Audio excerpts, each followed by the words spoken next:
saya kebetulan belum ngecek semuanya, tapi dari 4 paper yang sudah saya baca, ada beberapa hal yang perlu kalian perbaiki. Mungkin nanti saya tunjukkan aja papernya.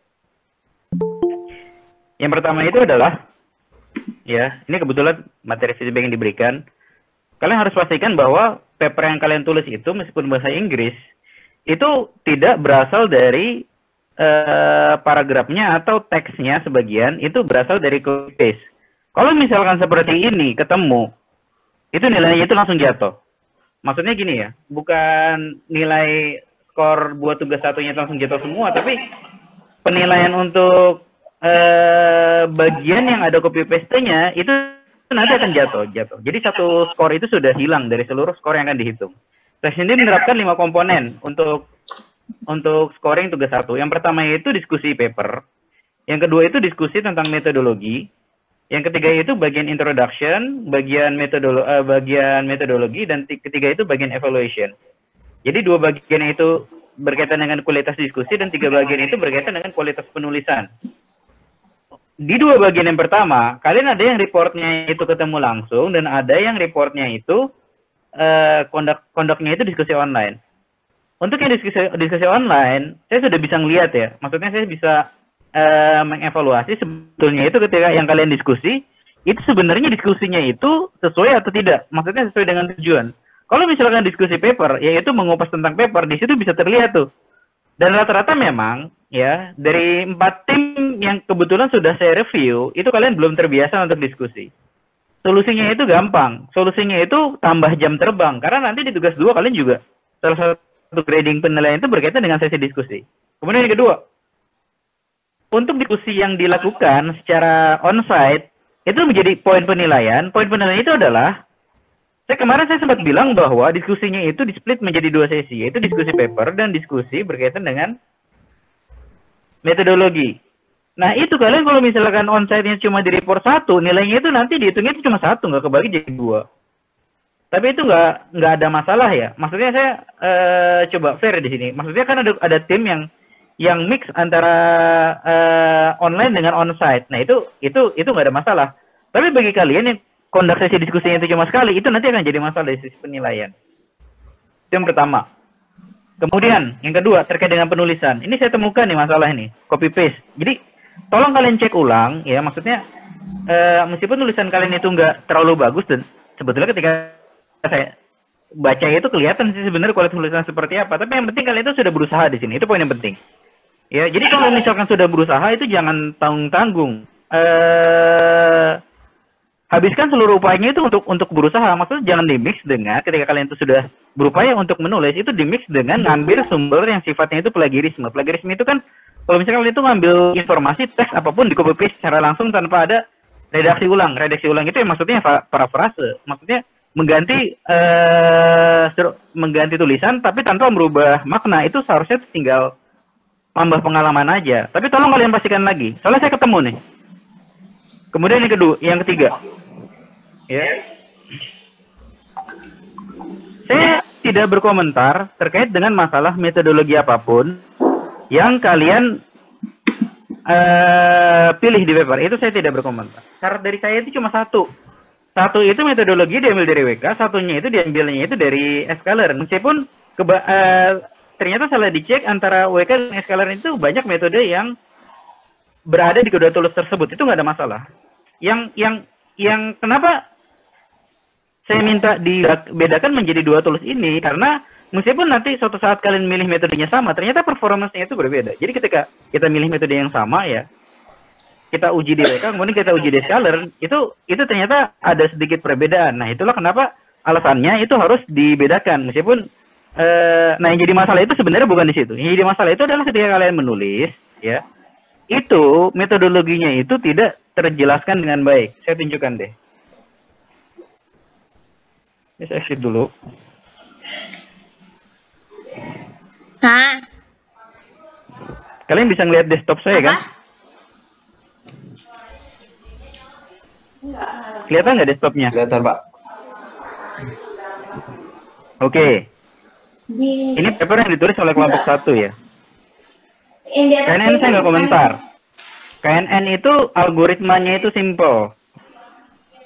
menurut saya ini sudah cukup merepresentasikan. Ini masalah itu adalah meskipun ini seharusnya tidak ditaruhnya di sini. Ini taruhnya bukan di sini, bagian dari evaluasi ini. Tapi saya sekarang fokus ke metodologi dulu. Nah, ini metodologi naive bias. Pertanyaan saya ke tim 1, kebetulan yang lagi ada di sini. Ini metode apa yang kalian jelaskan di rumus nomor 3 ini? Ini teorema apa ini?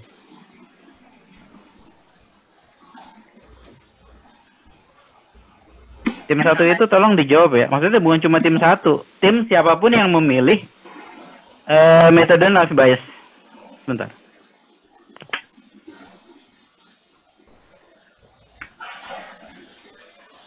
Oke, saya masih tunggu jawabannya.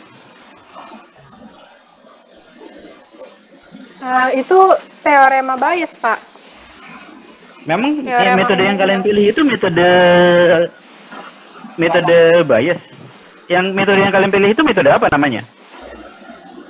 Naive bias. Oke, ini berarti bukan penjelasan naive bias kan sebetulnya? Iya, Pak.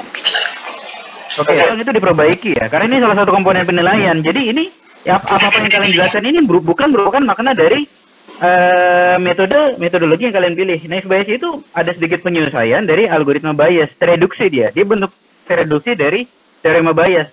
Tereduksinya seperti apa? Itu yang harus kalian jelaskan.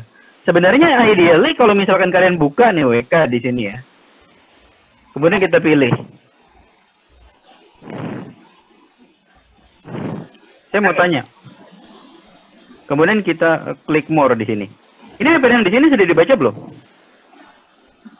Sudah, Pak. Oke, teorema diambil dari situ. Enggak sih, Pak. Cuman baca sedikit doang sih itu.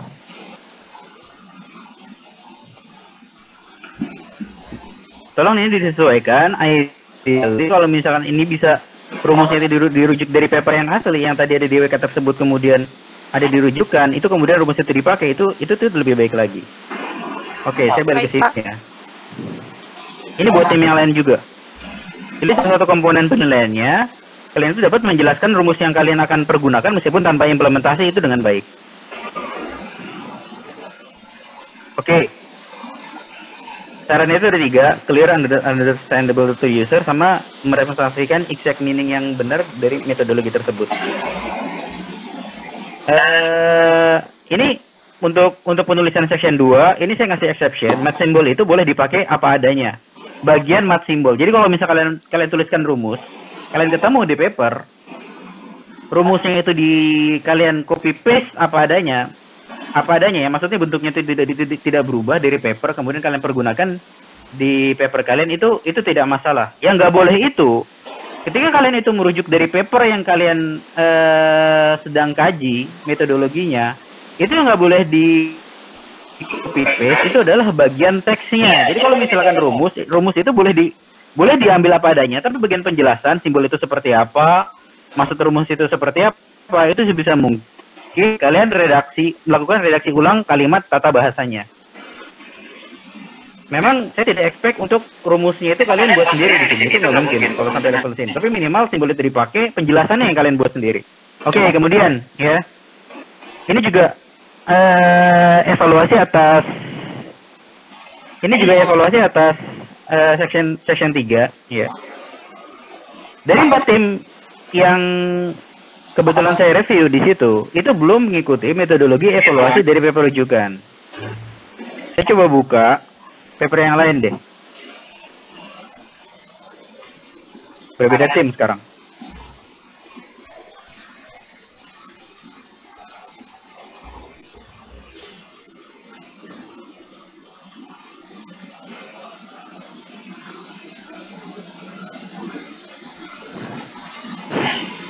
Oke, saya ngambil sampel dari tim B sama tim C nanti. Oke. Ya, ini kita lihat nih di sini nih evaluasinya. Di sini ada evaluation, ya. Di sini tidak dijelaskan evaluationnya seperti apa. Itu berarti hilang itu nilainya. Itu hilang nilainya. Itu yang pertama. Ya, kemudian saya buka tim C. Nah, di C seperti ini, dia melakukan pengujian evaluasinya. Sorry, ini bukan paper kalian, ini paper rujukan yang kebetulan saya taruh foldernya yang sama. Saya buka yang ada di sini. Oke, tim C ini di sini menggunakan accuracy, precision, sama recall di sini. Kemudian di sini ada penjelasannya. Oke, kemudian kita lihat ya. Ini metodologinya kelihatan sebesaran dikit. Oke, di sini pengujiannya seperti ini. Ini metodologi yang dibuat tim C, ini udah lumayan bagus. Iya. Meskipun agak bluet, ini kenapa dipecah jadi dua nih? Seharusnya satu aja cukup. Oke, sambil dari satu pohon yang ada di sini, ya, kemudian di sini training. Ini nama metodenya nggak disebutkan ya di sini. Harusnya metodenya itu disebutkan. Metodenya itu harus masuk ke dalam flowchart-nya. Tapi saya fokus ke evaluasinya. Evaluasinya di sini menggunakan recall, precision, sama F-measure, betul kan? Betul, Pak. Oke. Di atas kamu mempergunakan akurasi, kenapa akurasinya itu jadi hilang di sini? Lupa dimasukkan, Pak. Oke, kalau lupa nggak ada masalah, asalkan ketika nanti eksperimen benar-benar dipergunakan. Karena kalau misalkan saya rujuk di paper rujukan nih, yang diuji, metodologi yang diuji itu dia mempergunakan precision, recall. Nih, ini recall ya, ini precision. Kemudian di bagian atas, coba cek.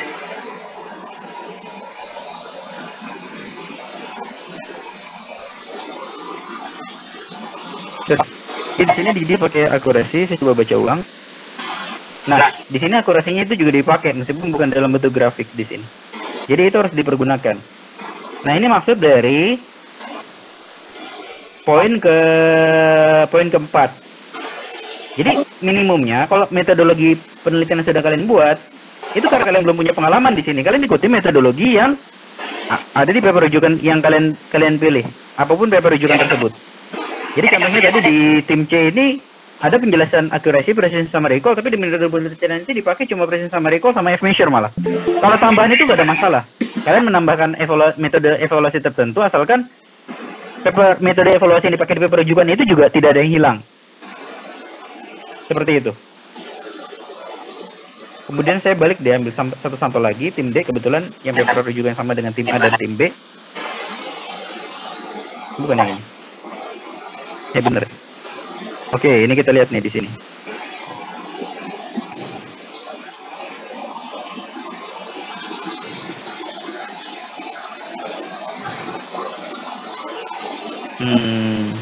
Oke, di sini juga belum ada penjelasan tentang metode evaluasi. Itu sebisa mungkin di kalian revisi papernya dari hasil tugas 1.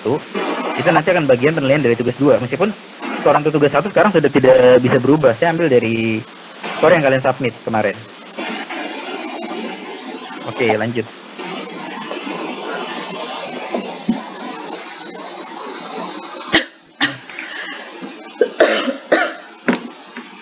Jadi yang di bagian poin feedback kemarin ya, research metodologi itu merupakan, kalau yang kalian buat flowchart-nya itu melibatkan seluruh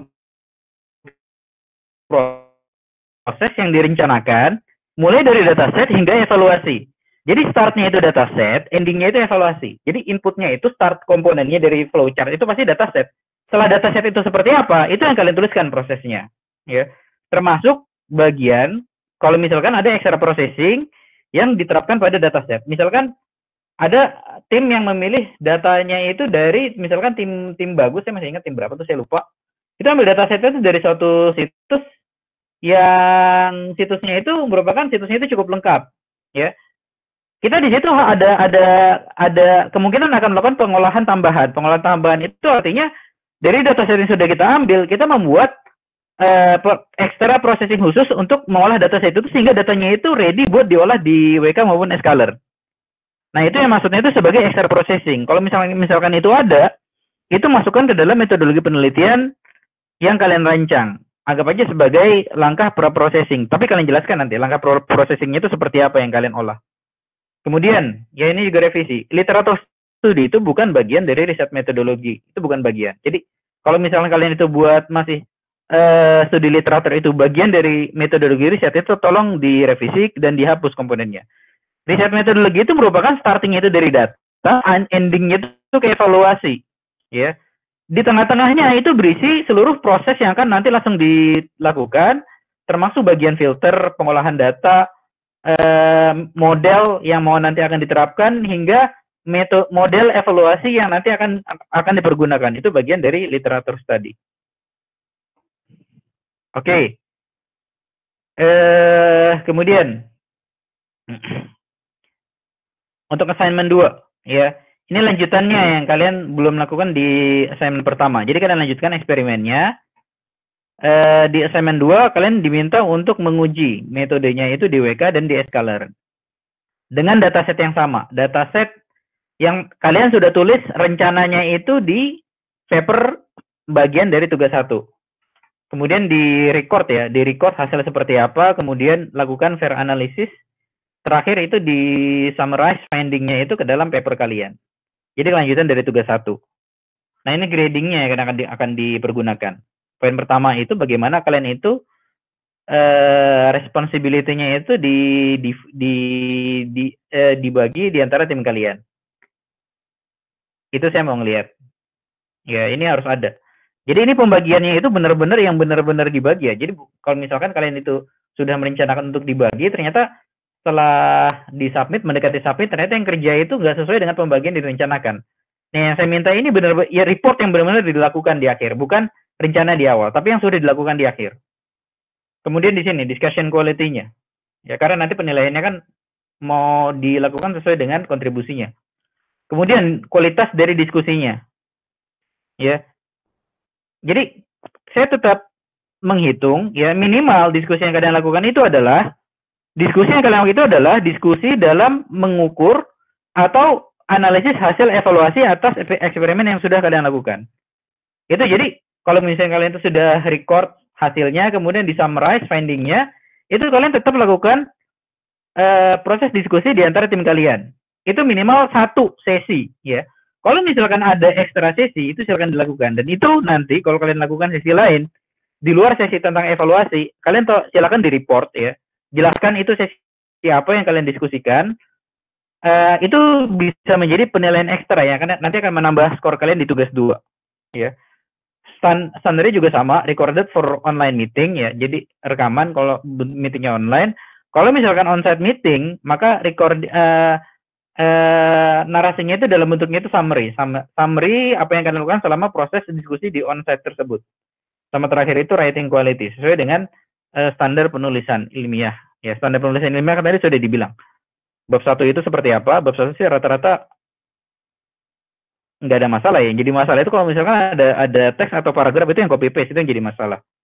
Bab 2 ya, section 2. Section 2 itu dapat menjelaskan metodologi itu dengan benar atau tidak.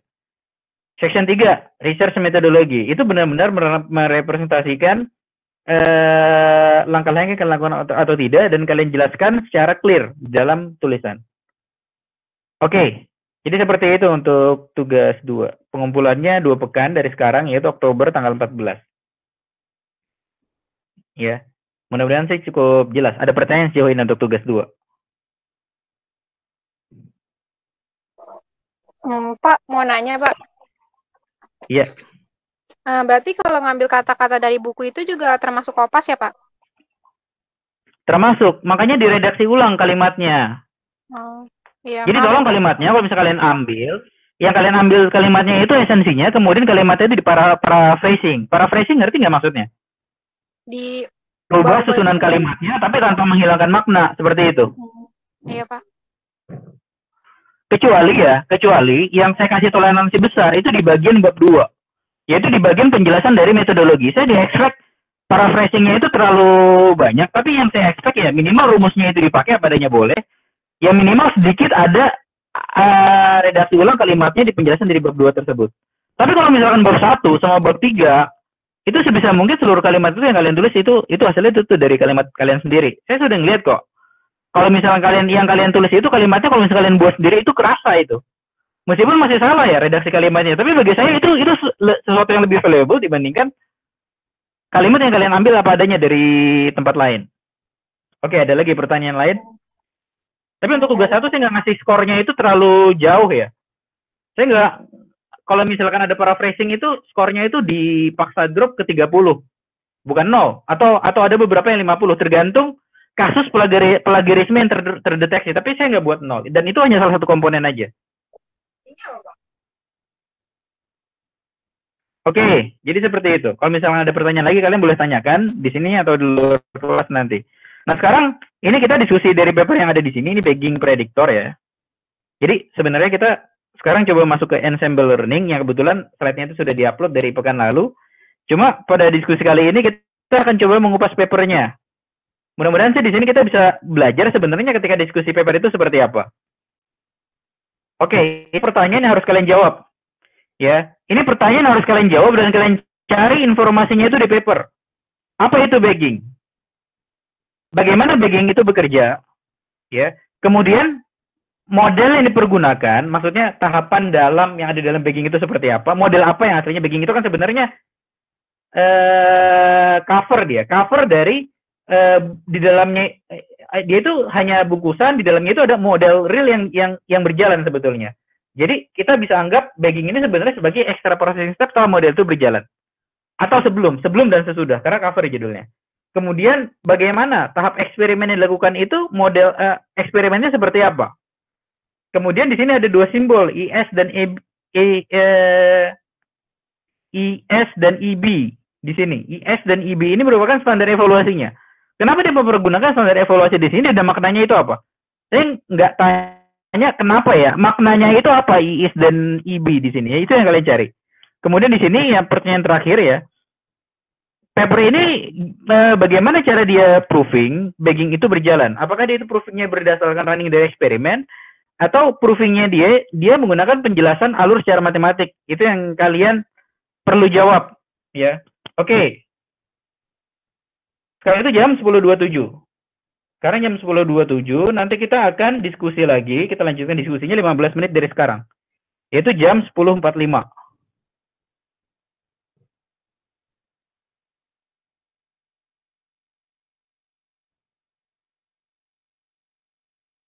Oke, silakan kalian diskusi.